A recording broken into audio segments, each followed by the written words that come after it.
Do you ever go over and grab one of the Olympic goals and just put it on and just walk around your man cave? Well, naked? No. I didn't know what's going to happen.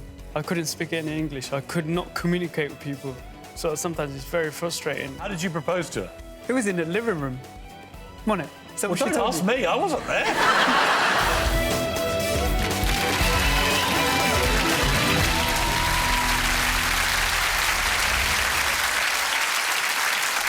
Mo Farah, you are the most successful male track athlete in British history. What does that make you feel? No, it makes me feel proud. Something that I worked so hard for. For those who don't know, let me just run through some of your sporting achievements. 2 Olympic gold medals, 3 World Championship gold medals, 5 European Championship gold medals, 2 European Indoor Championship gold medals, 1 European Team Championship gold medal, and a European cross-country gold medal. All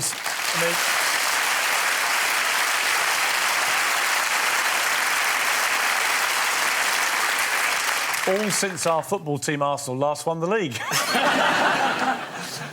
Where do you keep your dazzling array of medals? Most of my medals, I keep them in my man cave, which... Your man cave? Yeah, call it man cave. Tell me about your man cave. It's got a treadmill, it's a big room, pool table, and just getting away from the women. Do you ever go over and grab one of the Olympic goals and just put it on and just walk around your man cave? I mean, I would. Do you do that? No, Never? Never. You've never once done that? No. When no one was looking? Well, naked? No. I mean, you've had an amazing story, as we'll discover as we go through it.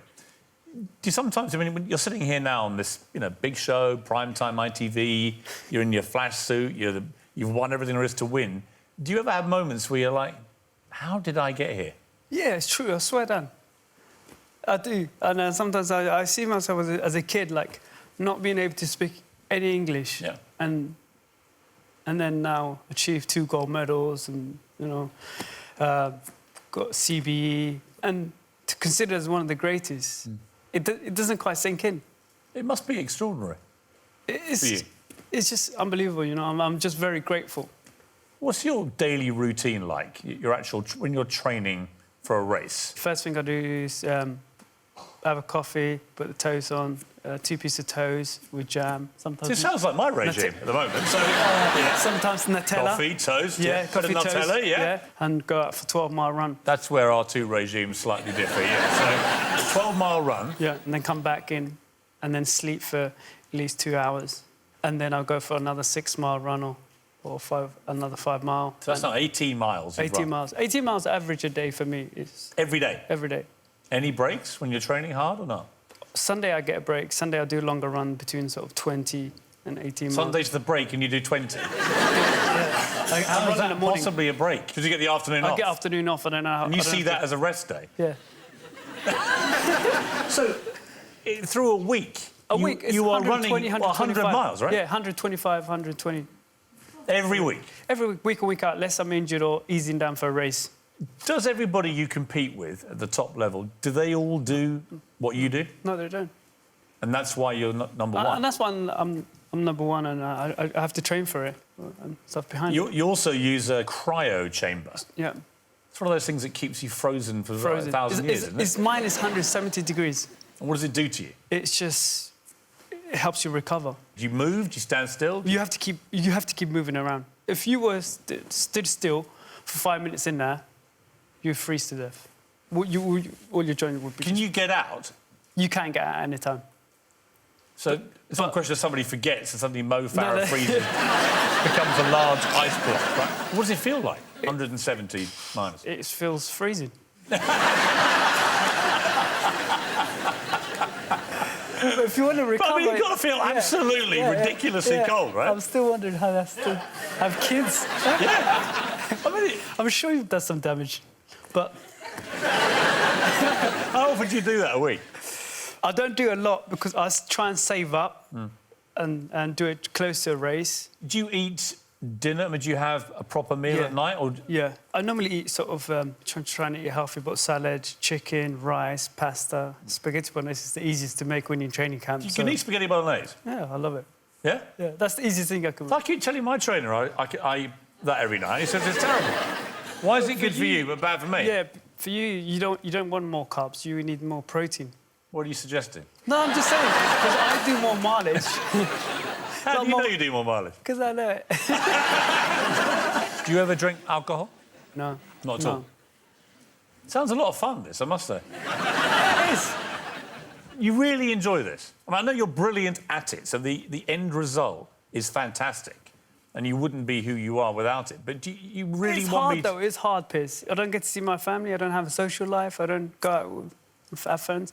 I love it, don't get me wrong. It's something that I enjoy, and I will compete until I stop enjoying it. But at the same time, it's like I couldn't do what all my friends are now doing. You used to be a naughty boy, didn't you? Very naughty boy. There was a period when you went through a phase as a student, and on one drunken rampage, you decided to go for a swim in the River Thames, drunk and naked. Didn't you, Mo? You can run, but you can't hide. I know, it's true. My auntie's probably watching this. They're going to find out a lot about you tonight, my friend. Well, we know it happened. Yeah. It was, we went out. We went night out with my friends and stuff, and I was like, shouldn't be drinking, but I had a few drinks. Went straight to my head.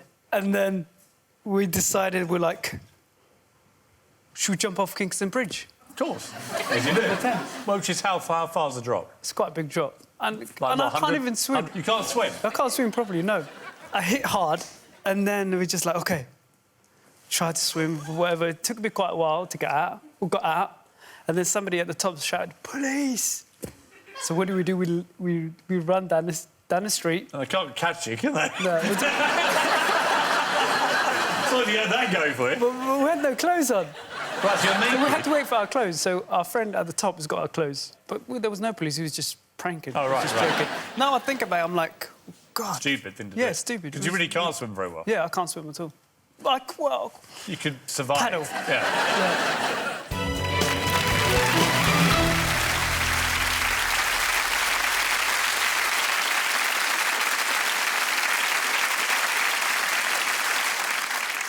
You were born in Mogadishu, the capital of Somalia. You moved to a neighbouring country, Djibouti, when you were 4 years old.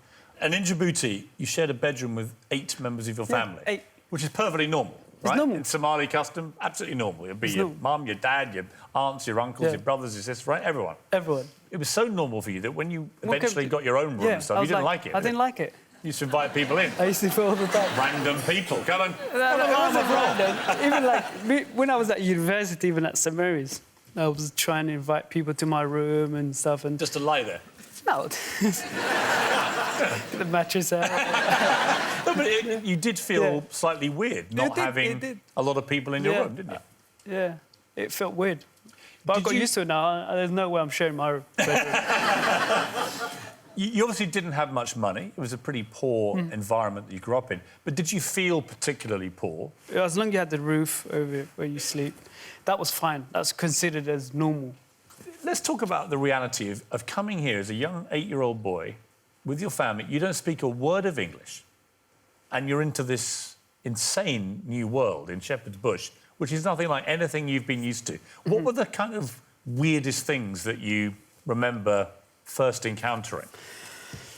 Just the street, just going in the high street, the shops, people walking by, wearing different clothes, skirt, whatever, suit. Had you ever seen a suit? No. On TV. Was it exciting or was it scary from what you were used to? Did you find It was scary at times because I didn't know what's going to happen. I couldn't speak any English. I could not communicate with people. So sometimes it's very frustrating knowing, like, you want to say something or you're feeling and you can't do it. That was always hard. But, you know, I'm very lucky to have been at a certain age. Your cousin, Mahad, taught you a few phrases of English. One was, excuse me. Yeah. One is, where is the toilet? The other one's, come on, then. Come on, then. And they got black eye for it. Yeah, Yeah, seriously. We were at school playing football and this kid kicked the ball away from her and it was the hardest kid in school. And then I was like, come on in. No. And what did you think you were saying to him? I don't know. I just thought, that's all I know. I only know 3 words, right? Well, it could have been worse. It could have been, where is the toilet? Yeah. So, Right? and then he lumped me, and then I went black eye, and... So you went back and you said to Mahad, thanks a lot, buddy. Yeah? You're always in trouble at school, but one teacher recognised your potential, and that man was Alan Watkinson. Where are you, sir? There he is. Had you ever thought about athletics? Did it even cross your mind? No. At that point, it was kind of just fun, getting out of the house. But I never thought as far. I wanted to play football. I love playing football, and used to play for a club called Bedford United. But football, I never had any skills. 0. Just give me the ball, run with it. Or just head it out. How did Alan in the end persuade you to be serious about athletics? He said to me, if you do well at this race, blah, I'll buy you a football kit. So he bribed you? Yeah. And did you start to really enjoy the running? Yeah, I started to enjoy more. My biggest point I realised in my career where this is amazing was we had the chance to go to Florida to do a training camp. So we had the Youth Olympics. I got picked there, went there, and then that's when I realised, like, look, I want to be a runner. If I get in a chance to go to America or somewhere else and It go could give to you a all whole the new world. rides, whole world. And I was like, that. From that point, I changed and I said, I want to be an athlete. I don't want to play football anymore. If you hadn't had guys really believing in you and pushing you, what do you think would have happened to you? I don't know. I don't know what I'd be doing. I think I would easily gone down a wrong path, to be honest with you, because I was very social, and whenever someone's having fun at that point, I was like, I wanted to jump in or whatever, and just get involved. Literally jump in. Yeah, just get involved. Yeah. You were 14, Tanya was 11. That's when you first locked eyes on this young beauty. Did you feel, even from that very young age, did you feel a connection to each other? We did. Tanya was be one person that I talked to. We were like really good friends. I would just go around her house, and all the time I'd be on the phone to her and just talking. And How old were you when you first asked her out properly? maybe 18. And that was when she said no, right? Yeah, she said no. I'm like, How did she put it? she said, no, well, we could say cool friends, or blah, blah, blah. I don't know. That means that's a terrible moment, isn't it? When she said no, I was like, OK, whatever. And then I lived my life, go uni, whatever, went crazy, wild. And then realised, like, still have feeling for her, you know? But is she also thinking that all along, perhaps you were the Mr. Right for her? I think so, but I don't think if I met her early on, I don't think it would have worked, to be honest with you, because I was wild and I was crazy and I lived my life and you know... When you were courting Tanya, you didn't want her to know how well you were doing financially, so you used to take her to a very special restaurant for dinner, didn't you? I just wanted to test her, you know. Where did you take her? McDonald's. McDonald's. Did you buy the full Big Mac, or was it just like a quarter pounder? Smallest size, no. Did she know she was being tested, do you think? Do you think she quietly knew you were probably doing better than you were letting on? No. She didn't. When was Then later on, she realised, like, it's doing all right, and I was just going through some stuff, and it's like, OK. Didn't thought you were doing that well. How did you propose to her? It was in the living room, wasn't it? Is that what she Don't told ask you? me, I wasn't there. I don't know what she told you. What do you expect me to say? Was it in the living room? Do you have any memory of the moment you proposed marriage to the great love of your life? Yeah, it was in the living room. It was just one day we were watching TV, and I'm like, I want to marry this girl. And I just asked her, will you marry me? While you're watching TV, what were you watching? Do you remember? He said this. No, You're watching Probably EastEnders. Probably could have been. You never know. EastEnders, and you break out to say, will you marry me? Yeah. What did she say? She's like, are you serious? Because I was always joking. She's like, yeah. You're both devout Muslims. You take that faith very seriously. Could you have married a non-Muslim, do you think? Do you think you could have done that? Or is that important to you?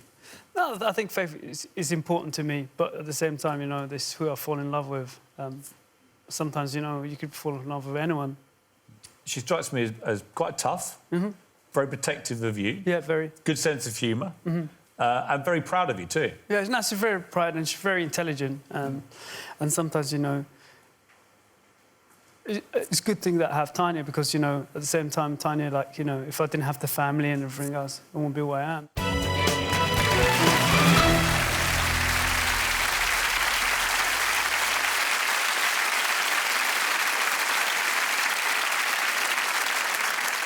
Somalians, they don't really view competitive running as a sport, right? It wasn't No, they something don't. No. I went back to Somalia to see my brother later on. At the time I was jogging a little bit.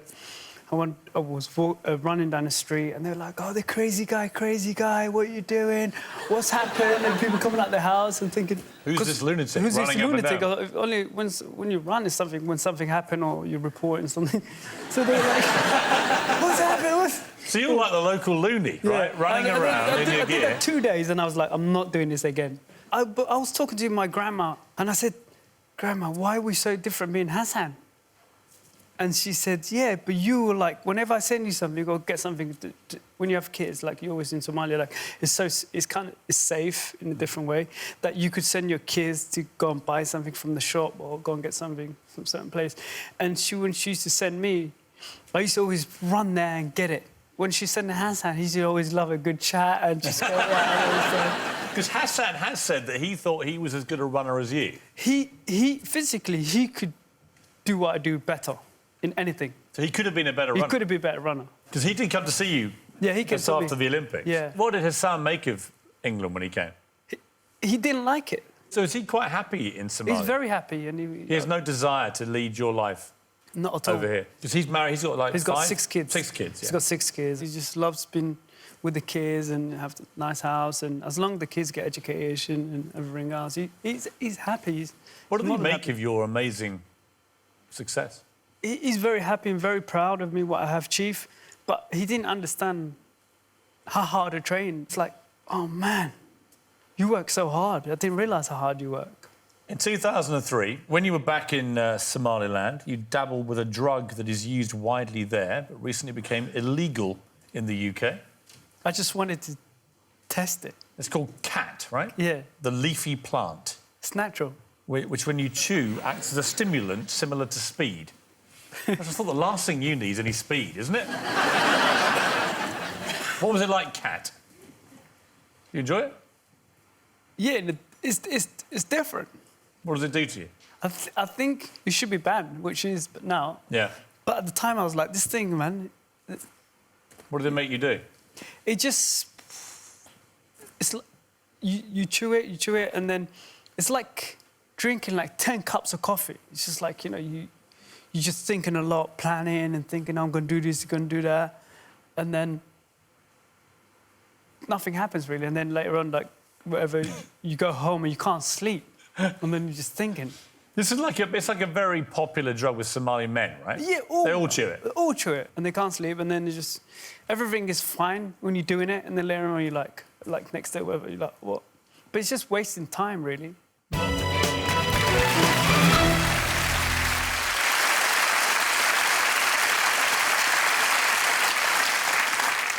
August the 4th, 2012, 10,000 metres, the London Olympics, your adopted country. Yeah. And there you are, about to win the 10,000 metres. Bang! Yeah, it was incredible. And to think the Olympics does, you know, come around every 4 years, and then to come around in your hometown and to do it in front of 75,000 people was amazing. The noise was insane, wasn't it? It's never going to happen again in my life. Right, I mean, all that coming together is unlikely, but Yeah. the noise... It was incredible. Normally, when you run, you can hear your feet, tick, tick, tick, tick, but could not hear anything. You just kept running through the line. Do you get nervous? Were you nervous that night? I was nervous, very nervous. Like the most nervous you'd ever been? Ever. Was that the biggest moment for you? That was the biggest, yeah. When you won, and there's Tanya and Rihanna, and they run towards you, and you're all hugging. Yeah. What are you saying to each other? It was the proudest moment, like seeing my daughter there, and I didn't know what to do. I just kind of picked her up, and it was amazing. What do you feel about the people sneering, he's not British? What did you feel about it? Well, everybody's entitled to their opinion, which is fine. But at the same time, it's what you feel in your heart. And for me, yeah, this is my country. I see myself as British and done well for my country. And it is amazing because as a kid, not being able to speak any English and to achieve what I have, you know, it's incredible. I think we all think that's pretty incredible, right?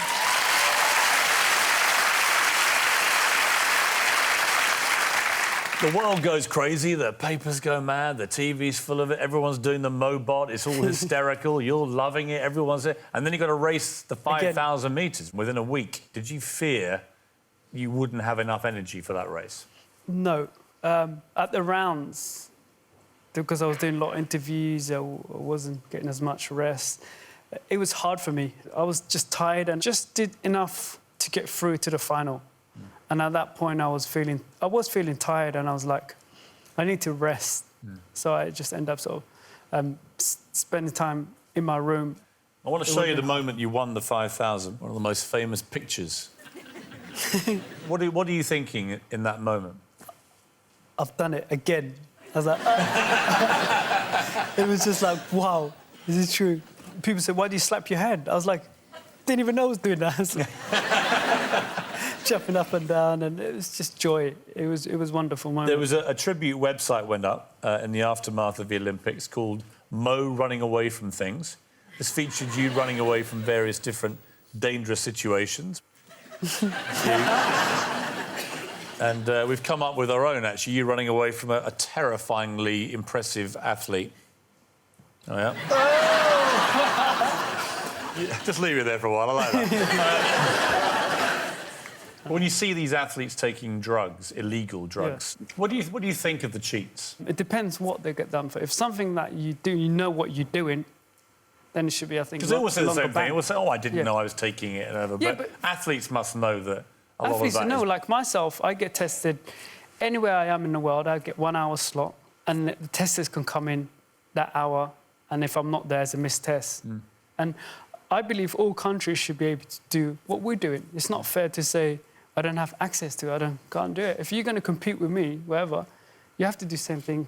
I mean, all athletes, unfortunately, now have to, if they're very successful, Yeah. whether it's you, Usain Bolt, others, there's like a little bit of suspicion, isn't there? It does annoy me a lot, and I just think the whole reason why I moved to the US to be coached by Alberto Salazar is to be able to improve 1 or 2%. And I was sick of it coming 6th in the world, 7th in the world, and get close to a medal. I'm not quite there. It's half a second. And that's why I moved to the other side of the world. And my training, a lot of stuff has changed. So people automatically think, oh. And sometimes it frustrates me. These guys, they all succumb to temptation. Do you understand why some of them do it? Have you ever felt even a tiny part of temptation? No, I don't see it. And for me, like, I've got everything. I've won a lot of medals, everything else, and I'm clean and everything else, and I can't do it. I'll never do that. If I were to have anything in terms of our sports and how we make it better, same rules apply to us. This should apply to all the rest of the world.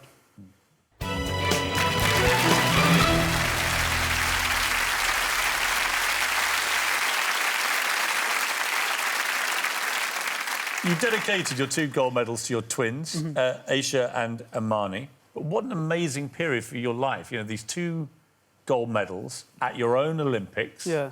And then to have these little twins come along. Oh, it was incredible. I'm definitely blessed, and, you know, that's why I thank God all the time. Because it could have horribly gone wrong. You know, if I didn't win, what would have happened? Well, you'd just been a loser and you wouldn't have been on this show for starters. So. Yeah, it was incredible. Your family back home in Somalia, were they able to watch it on TV? Yeah. My brother went to, I think, the local bar, like a coffee bar and stuff, and they were watching it and cheering, and they knew what was going on. Where did your mother watch it? My mother, I think, watched it at Somalia as well. Right. And she was just very proud. What did she say to you? My mum's, she doesn't agree with me running. Really? Yeah, she thinks I should have just a normal job. A proper job? A proper job. Like what? What would she be happy to see you do? I don't know, maybe sit in the office or doing other stuff or... Your mother would rather you sat in an office? Honestly, this is an honest opinion. I swear down, yeah. She said to me, it's like... Because when I finish the running under the race, I'm always, like, shattered, knackered or sweaty or just on the floor. And she's like, I can't watch it. Oh, can't watch it. Why are you putting yourself through this? It's on that issue of when you ran the London Marathon, but only ran half of it. I mean, I was sitting at home going, so let me get this straight. He's getting this big fat check, and he only has to run half of the marathon. I could see why other runners were a little bit peeved with you. Yeah. If you had your time again, would you do that again? To be honest with you, and this is honest truth, I did not get paid a penny to run that half marathon. I So you got all that aggravation for nothing. for nothing, which is fine, that's what you think. All I did it for is that I knew I'm going to run the following year, so my aim was to be able to try and learn as much as I can in that race, to do some tests, see how we go. But I wasn't getting paid a penny. Yeah, they'll pay for my travel and whatever. But nothing as a race fee? Nothing. Just running quickly through the other things that happened that year. You collapsed in the New York Marathon. I was like, wow, he looks like he's out here for the count. Yeah, what it was, in the race, I fell over and then I pushed so hard to try and catch the guys up. And I just gave it everything that I could. And combination with me falling over and the cold, I could feel like everything was kind of moving. And I was just feeling dizzy. But my aim was just get to the finish line. That was it. Let's talk about the Mo Farah Foundation. What made you set that up? What made me set it? I went with my wife, Tanya, and Rihanna to Somalia.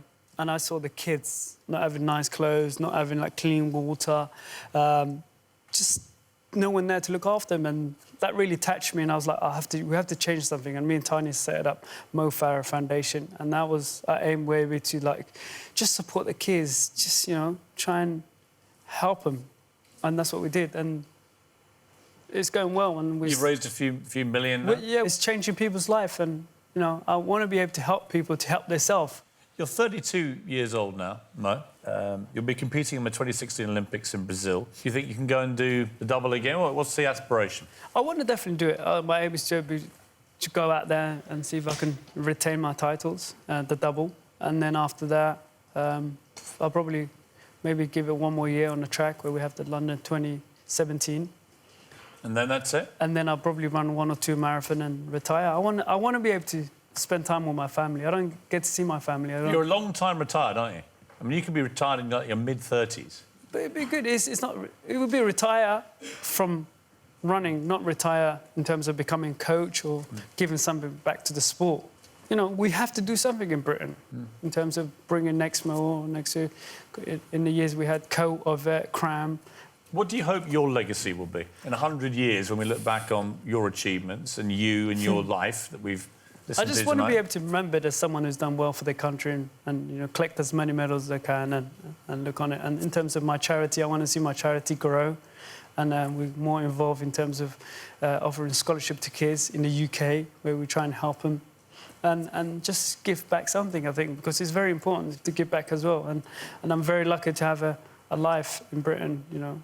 And if Her Majesty the Queen was to feel so inclined and the sword came out and I'll take it. Of course I will. You'd like some, Mo, wouldn't you? It would be amazing. I've already got CBE, which is, you know, I'm very honoured to have that. If you did go to the palace and you did get a knighthood and you were being knighted by the Queen, would you try and get her to do the Mobot?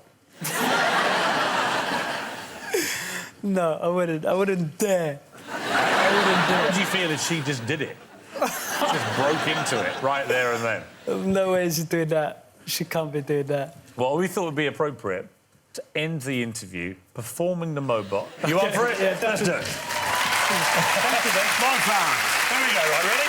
The Mobot. Perfect. Mo Farah, ladies and gentlemen. Thank you so much.